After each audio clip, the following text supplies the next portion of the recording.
جو شخص خدا کی بخشی ہوئی دولت میں سے خدا کے بندوں کا حق نہیں نکالتا اس کا مال ناپاک ہے، اور مال کے ساتھ اس کا نفس بھی ناپاک ہے۔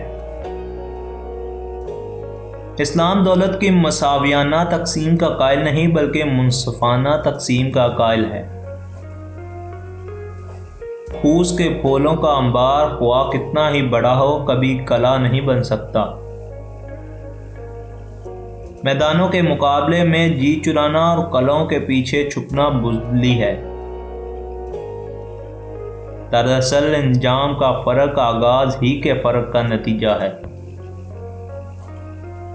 قوت ہی حق ہے اور کسی قوم کے لیے اس کی اپنی طاقت کے سوا اس کے حق کی حفاظت کا کوئی ذریعہ نہیں۔